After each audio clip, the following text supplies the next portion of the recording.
Bienvenidos a otra sección de Descubre tu mundo. El día de hoy veremos la tiranía, según Aristóteles.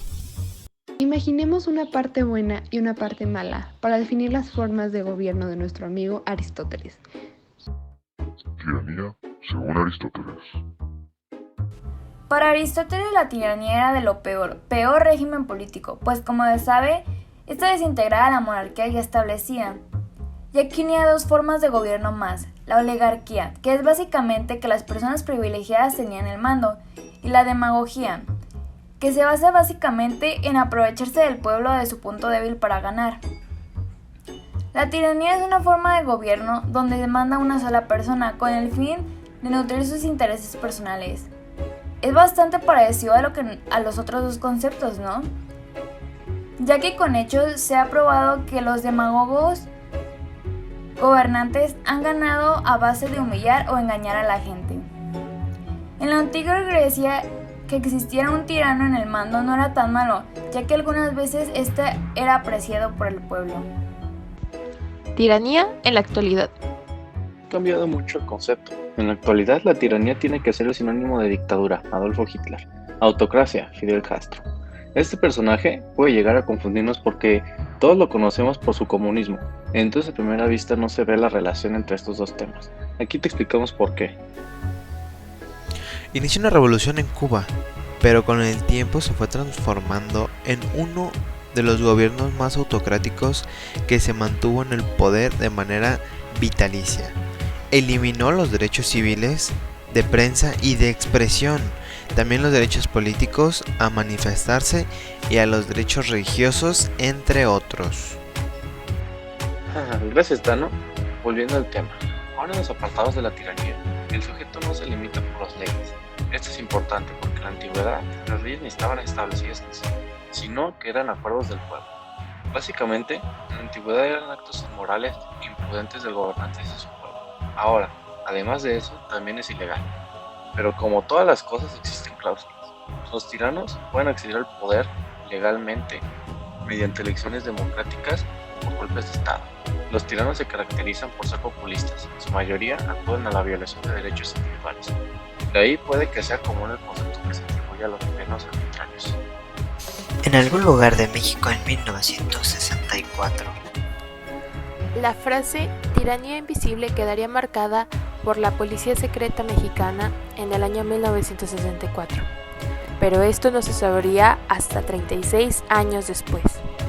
La unión de estas dos palabras sirvió para describir la doctrina que debía seguir el Partido Revolucionario Institucional, o como lo conocemos el día de hoy, PRI, en su relación con la prensa.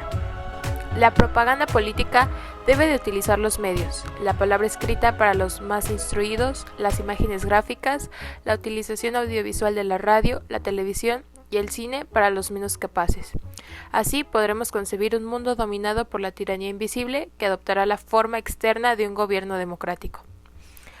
Bueno, a base de esto, como ya lo recalcamos anteriormente junto con Aristóteles, podemos ver que la propaganda se utilizaba como medio publicitario, o el tirano lo utilizaba como medio publicitario para ganarse a las personas. Aquí vemos que, por ejemplo, para las personas analfabetas o las que no tenían tantos recursos, se utilizaban los medios que pudieran ser más fáciles de digerir para ellos, como lo son los dibujos, pancartas, espectaculares o todo lo que existía en esa época. Y para la gente más privilegiada, con mayor dinero o de rango político alto, se utilizaba la radio y la televisión. El trabajo periodístico del rotativo francés, difundido previo al inicio de la campaña electoral a la presidencia de México, hace un recorrido histórico sobre esa relación de conveniencia nacida y forjada por el PRI, pero de la que también se han beneficiado diversas fuerzas políticas del país.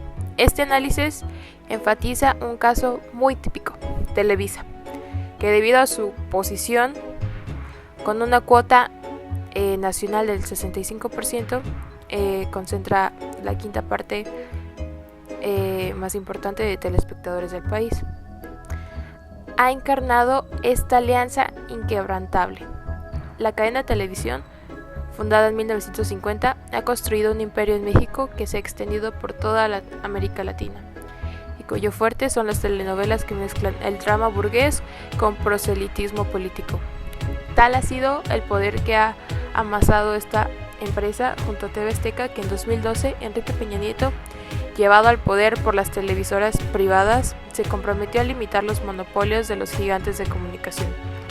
La promesa, sin embargo, ha quedado muerta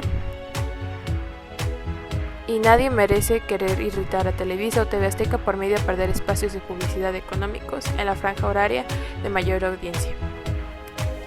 Es por esto mismo que se le llama tiranía invisible, ya que por medios publicitarios, por medios divertidos o de interés popular, se puede meter en la política, en las personas, pero con una fácil comprensión. A continuación, te presentaremos un cuento sobre la tiranía. Se titula Un pueblo contra la tiranía de su mago. Había una vez, en un pueblo muy lejano y algo escondido, un mago muy malo que gobernaba todo el reino con mano dura.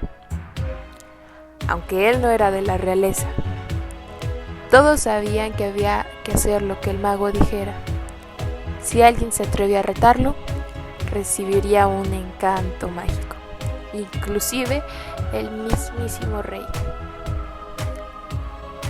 Este mago había exigido un puesto en el Consejo Real, desde donde se dirigía la realización de todo lo que él quisiera.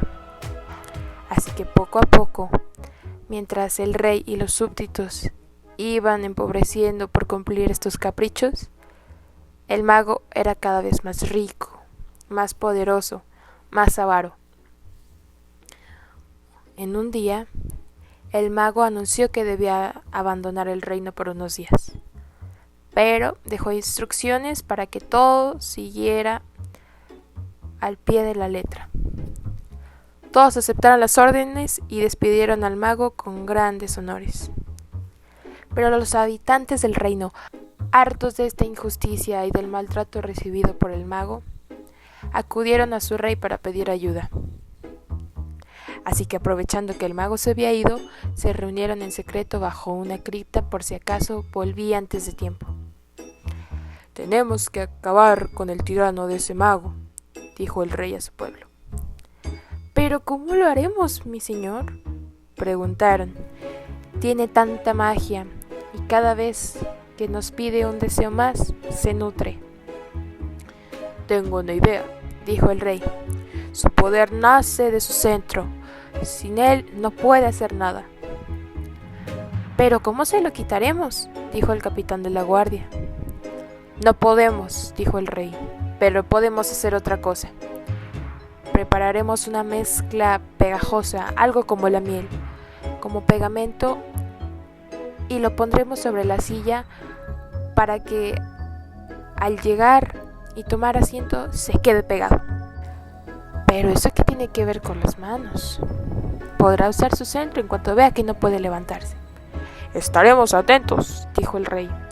«En cuanto se siente, le tendremos preparado un vaso de limonada que siempre pide, pero esta vez lo llenaremos con mezcla pegajosa». «¿Para que se le pegue la lengua?», dijo alguien. «No», exclamó el rey. «El que se la lleve tropezará y tirará toda esa miel sobre su mano. Así se quedará pegada junto con el centro de la mesa y no podrá hacer nada». «Pero la miel tarda años en secar», dijo otro soldado. «Por eso alguien muy grande se tropezará justo después sobre su brazo para que no lo mueva. Caerá sobre él para que quede inmóvil por un momento». Todos, al escuchar el plan, estuvieron de acuerdo para seguir adelante. Era muy arriesgado, pero la situación requería de tanta importancia que merecía la pena. Cuando el tirano regresó, todo estaba listo para la trampa. Pero para que no sospechara nada, prepararon una bienvenida por todo el pueblo. El mago se sentía tan halagado que accedió, sin pi ni son. «Está todo preparado para la celebración de su regreso», dijo el rey. «Os estábamos esperando». El mago, emocionado, fue a la sala del consejo y se sentó. Justo en ese momento llegó un soldado con el vaso de limonada lleno de esa melaza. Pero antes de que el mago descubriera la trampa, el soldado cayó. Y en ese momento el otro enorme soldado caía encima del hombro donde el mago llevaba el cetro. «¡Torpes!», gritó el mago, «os vais a enterar». Pero cuando el mago fue a levantarse con el cetro para lanzar un hechizo, vio que no podía. «Estarás ahí sentado y pegado a esa silla hasta la eternidad, o al menos hasta que renuncies a hacer el mal», dijo el rey. «Todas tus posesiones quedarán confiscadas y serán repartidas entre el pueblo». El mago estuvo días, semanas, amenazando al rey y a sus hombres, pero no le sirvió de nada. La realeza se mudó al castillo del mago, que era muchísimo más grande, y el mago se quedó en soledad hasta que se agotó de gritar. Para entonces era tan frágil y tan viejo que ya no tenía fuerzas ni para levantar su cetro. En cuanto lo despegaron, le quitaron el cetro y le invitaron a que se fuera del reino. El mago corrió hacia el bosque y nunca más lo vieron. Nunca más se le volvió a ver, y arrepintiéndose por haber sido tan malo y no haber sabido rectificar su tiranía a tiempo. Una vez revisada toda la historia y conceptos, te preguntarás, ¿qué diferencia hay entre absolutismo y tiranía? Un absolutista tiene que ser correctamente parcial, es decir, no puede tener preferencias. Un régimen político sin ataduras a limitaciones institucionales, fuera de la ley divina, y deberá respetarse por todos. La ley divina es un fundamento religioso cuyas leyes estarían dependientes y establecidas por alguna divinidad. Mientras que un tirano es un rey que gobierna mediante la violencia, sin respeto y sin leyes, nada. El tirano es el que se cree con el poder de toda realeza sin tener derecho a una. Bueno, una vez que hemos visto todos los temas, esperamos que hayan puesto atención. Para comprobarlo, haremos un pequeño cajón. Así que, iniciemos.